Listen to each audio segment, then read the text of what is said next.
지금 이 시간은 그 메리츠 증권의 김준성 연구원 함께합니다. 자동차 분야 베스트 애널리스트입니다. 어서 오세요. 감사합니다. 축하드립니다. 네. 그 대한민국 베스트 애널리스트 자동차 섹터 2년 전에 베스트로 뽑히셨었고 예. 한 해 쉬고 이번에 다시 수상하셨어요. 운이 좋아. 저희방송 대표 윤승 부탁드릴게요. 운이 좋았던 것 같습니다. 그런 거 말고 뻔한 멘트 말고 네. 어떻게 하니까 다시 이제 베스트가 됐더라 있나요? 뭐 그 저희 머니투데이에서 선정하는 방식이 네네. 정량 평가인 정량, 만큼 정량. 숫자를 잘 맞추려고 되게 노력했습니다. 보수적으로 썼다는 얘기인가요? 보수적으로 썼다기보다는 정확히 쓰려고 노력했죠. 객관적으로. 좋습니다. 네. 작년에는 그래도 자동차가 뭐라 해야 되나? 막 좋았다고 하기도 뭐하고 안 좋았다고 하기도 뭐하고 좋아질까 말까 하는 상황이었죠. 어. 다들 약간 13년 이후에 거의 6, 7년 동안 내리막만 걸었던 애가 뉴스를 보니 차가 되게 잘 나왔다더라. 아 맞아. 소비자들이 줄을 서서 산다더라. 펠리세이드부터 그 신호가 나왔죠. 점유율이 늘어난다더라. 뭔가 이제 소비재 섹터인데 이 소비재로서 소비자에게 어필하는 상품들이 나오고 잘 되는 것 같아요 라는 얘기가 나오기 시작했고 동시에 이제 3분기 연속 시장 기대치를 상회하는 머니 서프라이즈. 실적이 이제 나왔고요. 그러다 보니까 이게 이제 굉장히 오랜만에 이 섹터에 기업 가치 개선 봄날이 오는 것인가라는 기대감들을 많이 가지셨던 게 작년이 원년이었던 것 같습니다. 그때 막 이야기 들었던 게 뭐냐면 펠리세이드 약자가 사실은 빨리 사야 돼. 이런 그렇게 볼 수 있군요. 웬만하면 6개월 뭐 1년 이렇게 기다려야 되니까 네네네. 주문할 거면 빨리 주문해야 된다 해서 제 주변 사람들도 난리였어요. 네. 너도 펠리세이드 살 거니? 그럼 빨리 사야 돼. 근데 그때부터 그렇고 또 제네시스 신모델들 나오면서 네. 시장의 반응은 되게 좋았는데 네. 코로나 꽝꽝. 꽝꽝이었죠. 야 이거 참 날벼락이 떨어져서 물론 이제 자동차에만 그 날벼락이 떨어진 건 아니니까 네. 종합적으로 봐야 되는데 이야기하기에 앞서서 개인적으로 궁금한 거 네. 자동차 섹터 애널리스트는 무슨 차 타요? 저는 노코멘트 하겠습니다. 왜? 너무 좋은 차? 아닙니다. 막 한 저는 300km 나가는 거? 8년 된 그 BMW 3 시리즈를 타고 있습니다. 그럼 굳이 뭐 8년 되고 강조하실 필요는 없는데 차를 좀 바꾸고 싶어서 이제 3 시리즈? 네. 그러면 검소하시다. 네, 뭐 솔직히 여의도 바닥에서 BMW 3 시리즈면은 검소한 겁니다. 감사합니다. 검소하게 살고 있습니다. 네. 저는 더 좋은 차 타실 줄 알고. 뭐 테슬라 그 걸윙도 이렇게 열리는 거. 굉장히 제가 지향하는 차죠. 주문하세요. 돈이 없습니다. 그거 타고 현대차 탐방 가면 안 되겠구나. 뭐 그럴 수는 있는데 사실 살려면 살 수 있을 것 같아요. 어. 뭐 우리는 요즘 여러 가지 금융 수단들이 있으니까요. 근데 이제 그 회사를 예를 들어 제가 차를 산다기보단 네. 차라리 그 회사 그 돈만큼 주식을 사면 나중에 한 대 살 게 10대가 될 것 같아서 조금 다른 생각을 하고 있죠. 테슬라 그 $1,000 주당 $1,000 넘었는데 천슬라라고 부르더라고요. 천슬라. 네. 그렇죠. 그 돈 뭐 한 $500 때부터 투자를 했으면 이미 뭐 테슬라 한 대 사고도 나고 이런 분들이 있어요 실제로. 네. 좋은 마음가짐입니다. 타이어는 뭐 끼고 다니는지는 혹시 지금은 금호 타이어 끼고 있습니다. 금호 타이어. 네. 국산을 사랑하시는구나. BMW의 금호 타이어. 네. 금호 타이어 딜러점에 가서 2년 전에 이제 타이어 교체를 했죠. 네. 한국 제일 타이어도 친절하시더라고요. 커버하시잖아요. 한국 타이어. 네. 금호 타이어는 커버 안 하시지 않아요? 커버 안 합니다. 본인이 커버하는 저 한국 타이어 안 끼고. 소비자와 투자자의 입장은 또 다를 수 있으니까요. 네. 잠시 후에 제가 그 기업 얘기 하나하나 좀 해볼 네네. 거니까 오케이 좋습니다. 요즘에 그 시장에서 펀드 매니저들이나 네. 실제 투자자들 예. 자동차주 관련된 거 물어볼 때 뭐 제일 많이 물어보던가요? 질문이나 아니면 그들의 뭐 투자에 접근하는 자세라든지 관심 사항이라든지. 저희 삶과 비슷하죠. 저희 매일매일 마스크 쓰고 다니지 않습니까? 코비드로 인해서 이 수요가 굉장히 위축됐었는데 수요가 회복될 수 있을까? 뭐 이런 건 탑다운 관점에서 질문인 것 같고요. 네. 그리고 수요가 회복된다고 전제한다면 최근 좀 꾸물꾸물 올라오는 것들이 보이거든요. 그렇게 전제했을 때 현대기아차가 이제 회복된 수요 환경에서 점유율을 확대하며 우리가 작년에 뉴스에서 봤던 것처럼 신차 효과라는 것이 확산돼서 네. 또다시 시장 기대치를 상회하는 실적을 내고 지금 이제 주가가 상당히 눌려 있지 않습니까? 네. 주가가 올라갈 수 있을지 뭐 그것이 질문이고요. 뭐 그 다음으로 많이 이제 제게 제시 주시는 질문은 테슬라라는 회사가 지금 새로운 시장을 여는 거거든요. 음.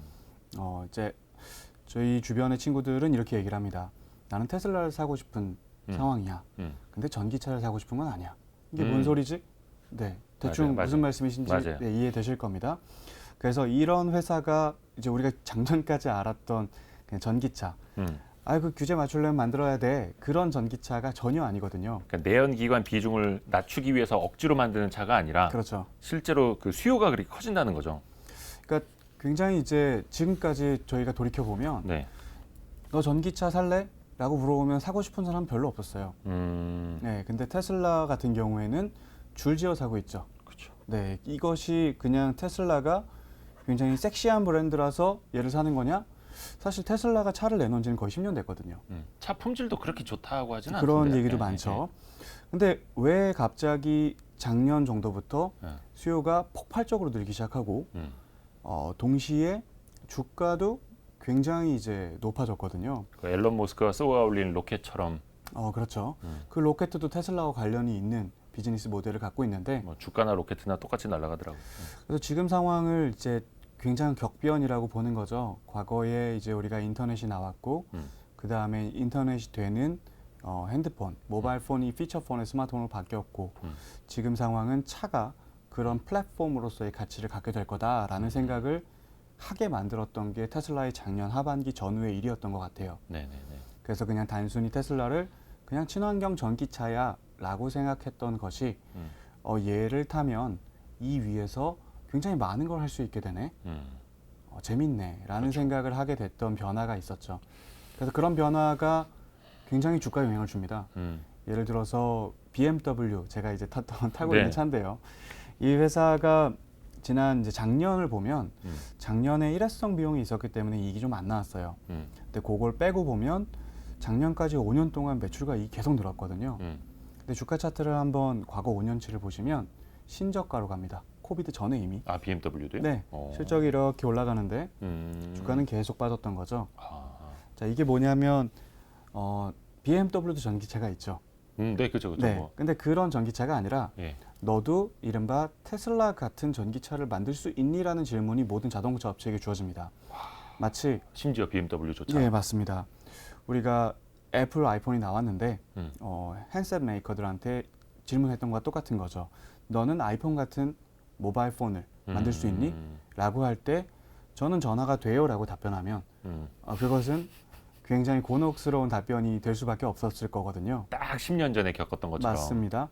그래서 지금 시장은 이제 과거에 우리가 애플 그리고 논 애플, 논 애플에서의 초기 단계에서의 대장이 삼성 갤럭시였던 거죠. 뭐, 예. 그런 맥락에서 지금 이 변화에서 테슬라, 논 테슬라의 구도를 굉장히 흥미롭게 지켜보고 있고요.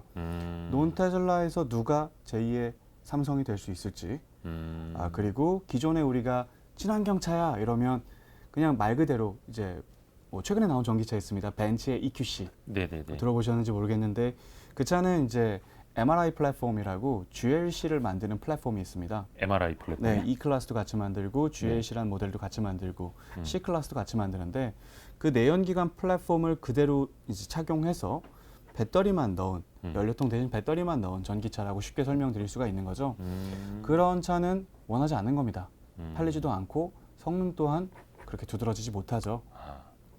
그래서 테슬라라는 회사가 도대체 뭘 만든 거야라는 게 요즘 시장의 화두고 그리고 그런 테슬라 같은 회사가 갖고 있는 가치사슬이 있을 겁니다. 예. 그 가치사슬을 이제 테슬라처럼 내재화 또는 협업을 통해 정말 테슬라 같은 차를 만들 수 있니라는 게 자동차 회사에 대한 질문이거든요. 그래서 BMW 예를 들었던 것처럼 이제는 실적이 잘 나온다고 주가가 그냥 빤히 실적과 동행해서 올라가는 단계가 아닐 것 같아요. 우리가 지난 100년 동안 이해해왔던 자동차는 A에서 B로 이동하는 이동수단이야 라는 가치가 완전히 이제는 깨진 거죠. 깨지고요.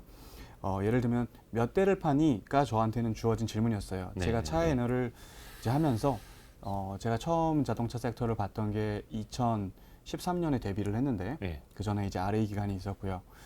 그 긴 시간 동안 항상 시장에선 저에게 현대차가 몇 대 팔 것 같니? 그리고 몇 대 팔고 그만큼 팔 수 있으면 가동률이 어떠니? 그래서 가동률이 높으면 재고가 낮고 재고가 낮으면 할인을 덜 하고 그래서 Q와 P가 올라가서 실적이 좋아지니 사야겠다. 이것이 전통적인 제조업 그렇죠. 보는 방식. 네. 저도 그거 여쭤보려고 그랬는데. 근데 이제 전통적 제조 방식이 가치가 지금 없는 게 아닙니다. 일단 이런 방식을 통해 아직은 세상이 변화 구간에 있기 때문에 예.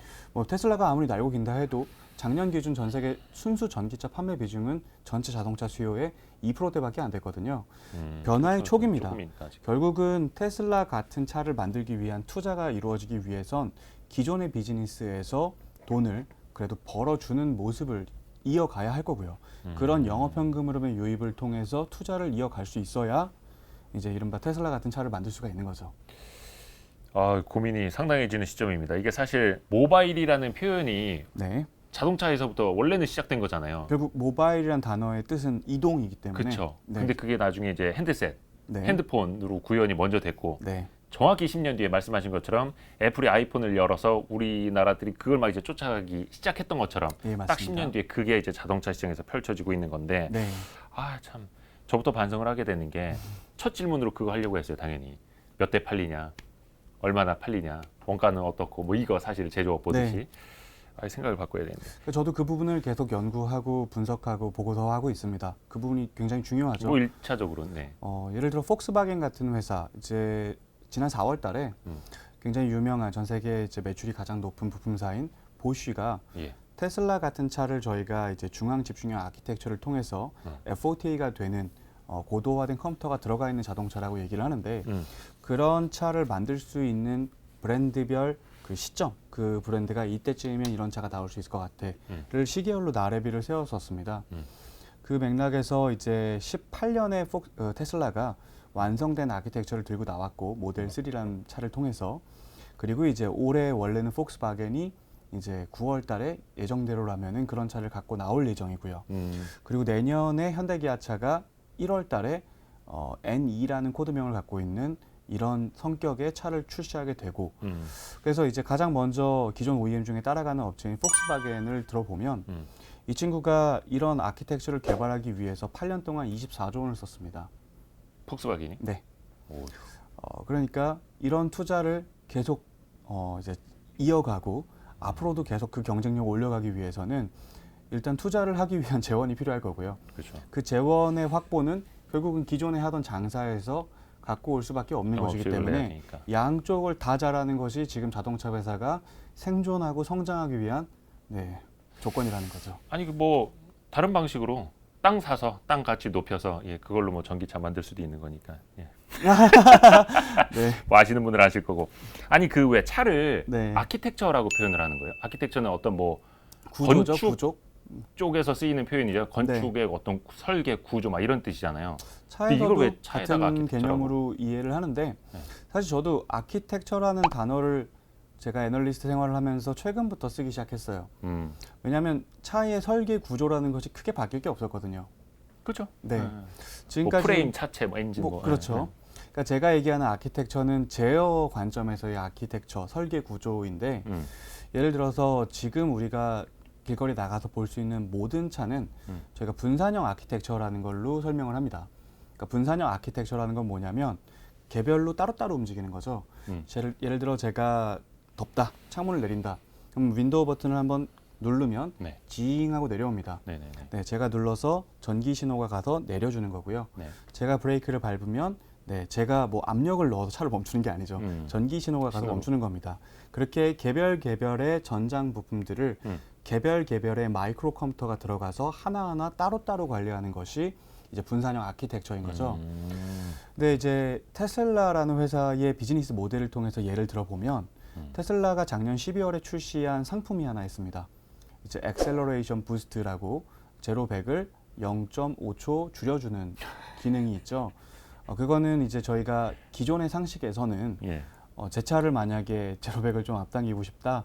그러면은 뭐 튜닝샵이나 뭐 이제 하드웨어 샵을 찾아가죠. 가서 이제 과급기를 달아줘야 되는 뭔가 메카니컬한 하드웨어적인 변화를 줘야 됐을 겁니다. 근데 테슬라 같은 경우에는 그것을 이제 소프트웨어로 업데이트 시켜주는 거라면서요? 유료로 2,000불 정도를 내고 나면 제가 이제 OS나 앱을 통해서 2,000불을 결제하면 데이터 센터에서 IP 할당이 떨어지게 되고요. 데이터 센터에서 이제 이른바 우리가 무선 인터넷 오버 더 에어 업데이트라고 얘기를 하는데요. 텔레매틱스 컨트롤 유닛을 통해서 오버 더 에어로 이제 소프트웨어가 넘어오게 되고요. 그렇게 넘어온 소프트웨어가 비클 컴퓨터, 이제 차의 머리를 고도화시켜서 이제 종합 제어를 하는 거죠. 예를 들면 배터리 매니지먼트 시스템을 고도화시켜서 배터리 매니지먼트 시스템, 말 그대로 그 배터리를 관리하는 그 제품이거든요. BMS. 그래서 배터리 셀은 보통 100의 에너지가 있으면 이것을 오래오래 차에서 쓰고 폭발을 막기 위해서 100의 에너지 중에 70 정도를 쓰는 게 일반적입니다. 네네네. 근데 매니지먼트 시스템이 고도화가 되면 소프트웨어 다운로드로 80으로 올라갈 수도 있을 거고요. 쉽게 설명을 드려본다면 네네네네. 그렇게 늘어난 에너지를 인버터와 모터에 보내서 회전력을 높여 출력을 가속화시킬 수 있는 거죠. 이 지금 설명드린 대로 각각의 부품이 따로따로 관리되는 게 아니라 최적 관리가 되는 구조라는 겁니다. 최적 관리. 네, 한 번에 일시에 관리가 되는 구조라는 거죠. 아하. 그래서 이제 기존의 전기차, 예를 들어 뭐 우리가 BMW에서 i4라는 차가 내년에 나올 건데 예. 그 차는 3 시리즈에 이제 배터리를 넣은 차라고 비추어 설명할 수가 있겠죠. 네. 그런 차의 경우에는 기본적으로 분산형 아키텍처를 갖고 있기 때문에 예. 그냥 전기로 돌아가는 차일 뿐입니다. 그래서 그 차는 기존의 밸류체인에서 또 그냥 배터리만 넣으면 된다라고 아주 쉽게 설명해 본다면 이제 이해가 될 수가 있겠죠. 그래서 밸류체인은 기존의 아키텍처, 기존의 이제 밸류체인에서 배터리가 들어간 게 다고 변화가 크게 있지는 않은 것 같습니다. 하지만 테슬라의 가치 사슬 같은 경우에는 말씀드렸던 모든 것, OS는 누가 하니, 애플리케이션은 누가 하니, 데이터 센터는 누가 하니, 그리고 OT는 누가 하니, 텔레매틱스 컨트롤 유닛은 누가 하고, 컴퓨터는 누가 만들고, BMS는 누가 만들고, 그리고 모터는 누가 만들고, 배터리는 누가 하고, 그래서 이걸 아우르는 그 아키텍처의 구조화는 누가 하니라는 굉장히 확장적 가치 사슬로 넓어지게 됩니다. 그래서 우리가 이제 매년 초에 CES라는 행사가 있습니다. 네. 그 CES 행사에 가면 가전쇼지만 이제 자동차 회사들이 더 많이 참여한다는. 이제 가보면 여의도 공원 절반 정도 되는 크기인 것 같아요. 그 정도 크기의 부스가 있습니다. 모빌리티 부스. 네. 거기가 이제 제가 지금 말씀드렸던 다양한 가치 사슬의 플레이어들, 거기에는 통신 회사, 네. 그리고 IT의 뭐 반도체 회사, 컴퓨팅 플랫폼 회사, 그리고 에너지 회사, 서비스 회사, 뭐 굉장히 다종의 산업의 친구들이 나는 모빌리티 환경에서 테슬라 같은 차가 대부분이 되는 시장에서 뭘 할 거야라고 비전을 들고 나옵니다. 그 자리에 가면 이제 그 각각의 친구들이 저 보라고 전 시장을 연 건 아니거든요. 서로 협업하고 그런 차를 만들기 위해 그 자리에 모이는 거고, 네. 이제 안타깝게도 그 CES에는 테슬라가 안 나옵니다. 테슬라는 이미 완성을 한 회사고, 에헤. 그리고 굉장히 흥미로운 건 이 모든 거의 대부분의 핵심 밸류 체인을 자기 기술로 내재화를 해버렸습니다. 협업을 굉장히 지향하고 이제 독자적인 수직 계열화를 만들어 놓은 회사죠. 그래서 그 테슬라 외에 논 테슬라 진영을 구성해서 이 새로운 모빌리티 환경에서 장사하고자 하는 수많은 이종 산업의 플레이어들이 함께 모이는 거죠. 그리고 아마도 내년 1월에 CES가 열릴 수 있다면 지난 4, 5년 동안의 흐름과 달리 마침내 이 모든 가치 사슬의 플레이어가 하나로 뭉쳐진 결과값이 나오기 시작할 겁니다. 그 주도를 하는 것이 이제 폭스바겐, 그 현대차 그룹이 될 거라고 기대하고 있고요. 지금 테슬라가 PER의 계산이 어떻게 되죠? 그러니까 올해 제 추정이 맞다면 한 100배 정도 되는 것 같습니다. 자, 이 시점에서 현대차 PER은 지금 한 6배, 7배 정도 되고 있죠. 여기까지입니다, 여러분. 근데 이게 되게 현실이에요. 맞아요. 정말 무서운 현실입니다. 이게 시장은 바보가 아니잖아요. 예, 근데 시장이 그 가치를 그렇게 매겨준다라는 겁니다. 그렇죠. 좀 현실적인 이야기로 다시 돌아와서 그러면 뭐 좋아요. 뭐 테슬라 잘 나가는 거 알고 있고 이 분산형 아키텍처를 통합형 아키텍처로 가고 있고 뭐 차 옵션도 소프트웨어 업데이트로 사는 거라면서요. 뭐 이미 다 뭐 내장이 돼 있고 향후에는 계속 그런 비즈니스 모델이 생기겠죠. 엄청난 비즈니스인데 그러면 이제 투자자들은 어떻게 해야 할 거냐? 뭐 물론 기존에 뭐 테슬라 사서 보유하고 있던 분이라면 또 훨씬 더 좋겠지만 방법론적으로 좀 들어가 볼게요. 아까 저도 질문을 하려다가 내가 이러고 있는 게 맞나 싶기도 했던 생각. 자동차는 매월 판매량이 발표가 직접 되죠. 네, 맞습니다. 자동차 회사들을 통해서 직접 발표가 되죠. 네, 투자자들이 바로바로 볼 수 있는 데이터 찾아볼 수 있는 그 좀 어떻게 접근하면 될까요? 제 보고서를 보면 그냥 손쉽게 확인할 수 있는데요. 네. 뭐 당연히 네. 한 한국 같은 경우에는 현대기아차가 그 전자공시를 통해서 글로벌 판매 현황을 매월 초에 공시하고 있고요. 네. 경쟁 업체의 판매 동향은 각사의 홈페이지에 들어가면 그 뉴스룸 같은 게 있을 겁니다. 메뉴가. 네. 거기에서도 계속 업데이트가 되고 있고 또 그런 거를 모아서 취합해서 한 번에 보여주는 뭐 오토모티브 뉴스 같은 네. 사이트들도 있습니다. 그래서 자동차의 판매 데이터와 관련된 플로우는 뭐 뉴스 구글링을 통해서 얼마든지 쉽게 저희가 접해볼 수 있는 내용인 것 같고요. 네. 예전에 뭐 유통업체들도 몇 군데 그랬고 월별 매출을 바로바로 공시를 하는 데들이 좀 있었어요. 자동차도 지금도 뭐 내수, 수출 나눠서 월간으로 발표를 하고 판매 데이터를 있으니까 공개하고 있죠. 그건 참 쉽죠. 네. 보기만 하면 되니까. 네. 이제 그걸 통해서 또 전망을 하고 네. 이익을 좀 추정해보고 그런 단계로 가면 되는 거. 네, 맞습니다. 그냥 그렇게 단순하게 보면 돼요. 이제 그 순환 구조로 이해하시면 되는데요. 네. 제가 선순환 구조에서의 가정으로 한번 얘기를 드려보면 판매가 잘 되면 굉장히 이제 재고가 낮아질 수밖에 없습니다. 제가 차를 팔려고 딜러인데 가져왔는데 뭐 이제 소비자들이 다 사가면 네. 재고가 낮아지는 거죠. 재고가 낮아지면 공장 입장에서는 뺑뺑 돌려야 될 겁니다. 빨리빨리 돌려야죠. 예. 그럼 가동률이 올라가게 되고 손익 관점에서는 뭐 고정비 절감 효과가 줄어들고. 생길 수 있겠죠. 그리고 이렇게 뺑뺑뺑 돌아가고 나면 저희가 차 살 때 할인을 좀 받았던 경험들이 있으실 겁니다. 특히 수입차가 굉장히 그런 게 강하죠. 네. 근데 줄 서 있으면 사실 할인할 이유가 전혀 없거든요. 그렇죠. 안 깎아주죠, 잘. 네, 그래서 재고가 낮고 가동률이 뺑뺑 돌아가면 그 할인액이 월간으로 또한 공개가 되는데 계속 낮아지게 됩니다. 할인액도 공개가 돼요? 네, 공개가 됩니다. 어디 통해서? 그 또한 이제 오토모티브 뉴스라는 곳에서 네. 데이터가 공개되기도 하고 어허. 모터 인텔리전스라는 곳에서도 공개가 되고 있고 그둘 다 유료인가요? 유료입니다. 그래서 제 자료를 그러게. 보시면 쉽게 확인할 수가 있습니다. 잠깐 그 말을 끊고 가자면은 네. 김준성 연구원이 거의 데일리로 쓰시더라고요. 이게 뭐냐면 데일리 오토 체크라는 보고서인데 거의 한 장짜리. 네, 맞습니다. 매일매일 뭐 현대차, 기아차, 현대모비스, 뭐 한온 시스템 등등 넥센 타이어까지 해서 실적 추정치의 컨센서스 흐름을 네, 이렇게 데이터로 만들고 계세요. 이런 거 보면 되게 좋을 것 같고 국내외 주요 뉴스도 몇 가지 이제 간추려서 예, 써주고 계시고 그리고 뭐 판매량에 대한 해석, 뭐 세계 시장 점유율 이런 것도 리포트를 통해서 이제 발간을 하시니까 그러니까 이런 일간 자료 같은 경우에는 말 그대로 팩트 전달이고 판매 데이터도 팩트 전달이기 때문에 그런 부분들은 저뿐만 아니라 많은 애널리스트 분들이 데이터가 나오는 대로 이제 공유 드리고 있고요. 이제 대부분의 시간은 이런 걸 갖고 방향을 전망한 일을 이제 보고서화하는데 노력을 기울이고 있죠. 뭐 아무래도 그 판매량 나온 거는 아무리 전달이라고 해도 과거는 과거니까 예, 전망이 더 중요한 거니까. 그런데 뭐 아직까지는 저희 유튜브가 언제 올라갈지는 모르겠습니다만 왜 쉽게 말하면 꼬리를 든다고 하잖아요. 네. 차트에 꼬리가 아직 꼬리는 못 들어 못 올리고 올라갔죠. 있잖아요. 네. 그러니까 뭐 전년 동월 대비 감소 폭은 뭐 5월엔 좀 덜 떨어지긴 했습니다만 덜 떨어진다는 표현이 좀 웃기는 한데 아무튼 그래도 아직 성장하는 방향으로 돌지는 못했으니까. 그러니까 컨센서스라는 게 이제 제가 블룸버그에 정확히 숫자를 세보진 않았지만 네. 예를 들어 현대기아차, 모비스 같은 회사를 대형 업종이죠, 업체들이죠. 이 친구들을 이제 분석하는 애널리스트 숫자가 거의 40분 가까이 되는 것 같아요. 많죠, 많죠. 네. 그리고 이 40분들이 40명 중에 베스트입니다. 40명 중에 베스트. 꼭 그렇진 않고요. 네. 그 40분에 가까운 분들이 이제 추정하고 있는 숫자의 평균 값을 저희가 컨센서스라고 하는데 네. 이분들의 추정치가 집중적으로 나오는 시기가 있습니다. 그것이 이제 분기 실적의 프리뷰를 이번 분기 실적 얼마가 나올 것 같아요? 라고 추정을 하는 보고서를 쓰는 타이밍. 어닝 시즌 앞두고. 예, 보통은 2분기다라고 하면은 4월, 5월, 6월 세 달 판매를 보고 7월 초에 6월 판매까지 나오니까요. 그렇죠. 7월 첫째 주, 둘째 주에 이제 집중적으로 이 40명에 가까운 분들이 보고서를 쓰셔서 추정치에 출렁임이 생기게 되고요.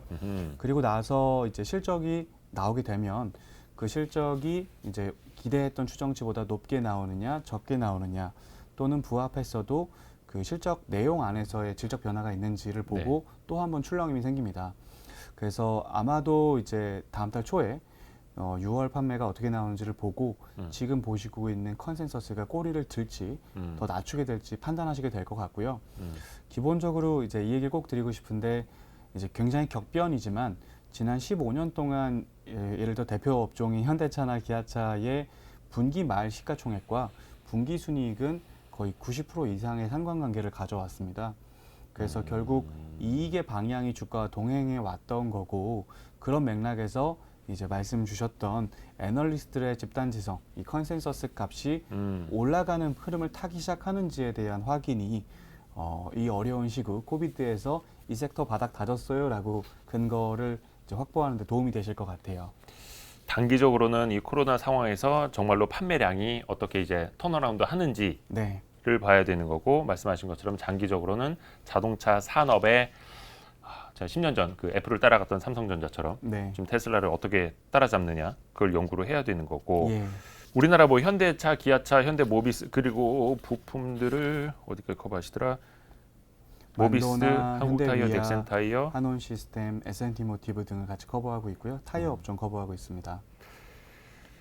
이들 회사들도 열심히 나름의 전략을 짜고 뭐 전기차도 열심히 한다고는 하는데, 제일 잘하고 있는 회사는 어디라고 보세요? 그러니까 부품 업체 중에서요. 부품도 그렇고 완성차도 그렇고. 현재로서 제가 제일 잘하고 있기 때문에 내년을 바라봤을 때 주가 상승 가능성이 굉장히 높아 보인다. 네. 그 탑픽은 현대차를 꼽고 있습니다. 역시 그냥 1등 기업. 이제 다른 컬러가 있으면 사실 1등 기업이 아니라 사실 대한민국 뭐 자동차 완성차 선택지가 뭐 몇 개나 되겠어요. 그렇죠. 근데 이제 2009년 같은 경우를 예를 들어보면 그 당시에는 완성차 회사들보다는 부품 회사의 주가가 훨씬 더 좋았고요. 작은 회사지만 부품사에서도 옥석가리기가 있었습니다. 현대기아차가 2배, 3배 오를 때 부품사들은 10배 오른 회사도 있었거든요. 금융위기 직후에. 금융위기 직후예요. 지금과 비슷하게 본다면 대외 변수로 수요 충격이 왔던 그 이후의 흐름이죠. 네네네. 그래서 그 당시에 그럴 수 있었던 건 그 가장 성장이 셌던 시장이 중국이었기 때문입니다. 네. 중국은 완성차 업체들은 그 50% 지분만 갖고 있기 때문에 영업 실적, 연결 영업 실적에 바로 실적이 꽂히지 않고 영업 외단에서 반영이 되고요. 반만요. 네. 그리고 부품사들은 그런 50%만 들고 있는 게 아니라 100% 들고 있습니다. 중국에서. 이게 이제 규정이 있기 때문에. 그런데 그래서 중국이 가장 거센 수요 성장을 보였던 당시에는 부품이 좋았던 겁니다. 그래서 각각의 시기에 따라 1등 기업을 선호해야 될지 뭐 2, 3등일지 아니면 작은 기업을 선호할 때 다를 수 있는데 지금 상황은 이제 두 가지 측면인 거죠. 첫 번째, 현대기아차가 사실 지난 1월 달 4분기 실적에서도 어닝 서프라이즈가 나왔었거든요. 네. 그리고 제가 되게 놀랐던 사실은 지난 1분기에 뭐 사실 자동차뿐만은 아니지만 전 세계에 있는 모든 경기 소비재 업체들이 다 코로나 영향을 받았지 않습니까? 그렇죠. 근데 자동차 업체들, 전 세계에 있는 모든 자동차 완성차 업체 중에 지난 1분기에 YOY로 매출과 영업이익이 동반 상승한 회사는 딱 3회사밖에 없었습니다. 아, 그래요? 테슬라, 현대차, 기아차. 그리고 1분기. 예, 지난 1분기. 그리고 저희 아까 제 데일리 차트에서 보여주셨는데 컨센서스 추이라는 게 출렁이지 않습니까? 네. 당연히 이제 많은 그 분석하시는 분들께서 코로나가 터졌으니 이번 1분기는 숫자가 못 나올 것 같아요 하고 컨센서스 추정치가 뚝 떨어졌었습니다. 근데 실제 나온 1분기 실적은 원래 봤던 것보다 더 잘 나왔었다라는 거죠. 이거는 이제 기본적으로 코비드가 터져서 나 차 살까 말까 고민하셨던 분들은 차를 안 사시게 됐을 거예요. 네. 근데 차를 계약한 사람, 계약금을 냈거나 이미 가격을 지불하신 분들은 가져가십니다. 그런 대기 계약 물량이 많은 회사들만 1분기의 타격을 최소화하고 매출과 이익이 YOY로 늘 수 있었던 거라고 저희가 볼 수 있거든요. 네. 그래서 그 맥락에서 봤을 때 현대기아차는 사실은 지금 미국에서 22개월 연속 점유율 상승을 기록. 상승 중. 네. 네. 그래서 점유율 상승을 이어가고 있고 이런 요인이 결국 아까 우리가 얘기 나눴던 팰리세이드나 뭐 코나나 기타 새로 나온 차들의 그 수요 그리고 지금 제네시스 라인업도 코비드 국면 한복판에서 나왔죠. 네. G80, GV80, 좀 있으면 GV70 이런 차들이 이제 나오면서 우리가 하반기 내년에 코비드로부터의 이제 완연한 회복, 그 수요 회복을 기대할 수 있다면 현대기아차 주가가 원래 있었던 가격 그것을 회복하는 것뿐만 아니라 플러스 알파가 가능할 수도 있겠다라는 생각을 하고 있고요. 특히 현대차를 탑픽으로 미는 이유는 제네시스가 굉장히 큰 플러스 알파를 줄 것 같습니다. 왜냐하면 작년 연간 원래 있었던 제네시스 G70, G80, 네. G90 요게 이제 75,000대 팔았습니다. 근데 지금은 GV80이라는 차가 새로 나왔는데요. 이 차가 원래 한 4, 5만 대 연간 판매를 목표했었으나 수요가 워낙 좋아. 네. 지금은 2, 3만 대 이상, 그 계획보다 2, 3만 대 이상을 벌써. 이제 연간으로 생산 캐파를 짜고 있는 상황이고 가을이 되면은 GV70이라는 차도 추가가 되게 되죠. 그래서 가장 비싸고 가장 마진이 높은 제네시스 라인업이 굉장히 큰 수익 기여를 할 수 있는 7만 대 중반 팔던 회사 이 제네시스 라인업이 그 2배 이상 팔릴 수 있는 게 내년의 그림일 것 같아서 이쪽에서 이익 개선이라는 거는 타 이제 자동차 업종 내 기업들 대비 알파인 것 같고요. 전기차 시장이 굉장히 거세잖아요. 네. 네, 현대차, 기아차의 전기차 시장 그 순수 전기차만 기준입니다. 그 랭킹이 판매 점유율 랭킹이 네. 3년 전에 이제 13등, 2년 전에 8등, 작년에 5등, 올해 1분기에 4등, 그리고 오. 지난 4월 달에는 경쟁 업체의 생산 차질 영향이 있었겠지만 2등까지 올라왔습니다. 아 그래요? 그러니까 전기차 시장에서 이제 눈에 보이는 지표, 주행 거리 얼마나 길어, 그리고 이제 우리는 그 연비를 보는 게 아니라 전비를 보게 되거든요. 전기 전비? 얼마나 써서 가는 거야? 아하. 전기 조금만 써서 가야 더 좋은 차지 않겠습니까? 그쵸. 그런 전비 기준 또는 동일 무게, 동일 주행 거리를 갈 때 필요한 전력량 이런 게 코어 이피션시라고 하는데 예. 이런 부분에서 이제 비교 우위이기 때문에 점유율 랭킹이 올라가는 거거든요. 그런 고도화된 전기차가 내년에 이제 6종이 나오는데 현대차에서만요? 현대차에 5종이 나오고 기아차에서 1종이 나옵니다. 아, 많이 나오네. 그래서 그런 맥락에서 저는 이제 우리가 코비드를 예측하는 게 불가능에 가깝지만 네. 지금 현재까지의 추이로 봤을 때 각국의 경제 정상화가 이루어지고 있는 흐름이 지속될 수 있다고 전제한다면 자동차 업종에 대한 투자는 잃지 않는 투자가 될 것 같다. 그리고 굉장히 또 생각보다 높은 업사이드를 취할 수 있지 않을까라고 보고 있고 그 탑픽이 현대차입니다.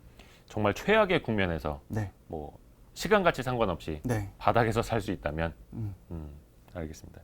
현대차 기아차도 좀 좋아져야지. 이게 사실 현대차 기아차를 싫어하시는 분들도 되게 많아요. 안티. 굉장히 많죠. 근데 그분들이 또 현대차 기아차 최소한 한 번 이상은 사보신 사람들 또 많아요. 그리고 또 왜냐하면 미워하면서도 어쩔 수 없는 게 대한민국의 또 기간 산업이기 때문에 아, 그렇죠. 결국은 이들 회사가 잘 돼야 2차, 3차, 4차, 5차 저 벤더들까지도 잘 굴러갈 수 있을 테니까 아무튼 여기가 좀 잘 돼야 됩니다. 마지막으로 그 자동차주에 관심이 있으신 투자자분들, 특히 이제 주린이 분들을 위해서 꿀팁 하나 좀 드리자면 어떤 게 있을까요? 굳이 제가 지금 이제 복잡한 과정들을 다 스킵하고 아주 간단한 지표들만으로 투자를 이어간다면 자동차 섹터에 대해서 네. 저는 이제 할인 하는 차를 팔 때 예. 제조사가 얼마나 할인해서 파는지 그것을 저희가 인센티브라고 산업 용어로 부르는데요. 딜러들한테. 네, 인센티브를 이제 매달 나온다고 말씀드렸습니다. 네. 그 추이가 어떻게 되는지를 보시면 그것이 실적 및 주가와 거의 똑같이 움직입니다. 아하. 그래서 제 자료를 참고해 주시면은 또는 다른 분들 자료도 마찬가지고요. 네. 그 인센티브를 월간으로 체크해 보시는 게 오늘 제가 드린 얘기가 맞는지 또는 그런지를 평가하고 주가가 오를지 떨어질지를 보는 기준이실 것 같고요. 아까 BMW 예를 들었지만 이제는 그것만으로는 주가가 올라가기 또 어려운 국면으로 전개되고 있습니다. 결국은 그 배터리 EV 시장에서의 그 점유율을 확장하고 그 시장에서 소비자에게 어필할 상품이 나온지도 굉장히 중요해졌거든요. 그래서 그 또한 이제 매달 점유율 랭킹이 나옵니다. 그리고 점유율 퍼센테이지도 나오고요. 그것 또한 저도 그리고 많은 분들이 자료화해서 공개하고 있기 때문에 이제 당장의 이익과 미래의 이익을 가늠할 수 있는 이 두 가지 인센티브와 전기차 시장의 점유율 이 두 가지를 보시면은 섹터에 대한 판단을 내리는 데 도움이 될 것 같습니다.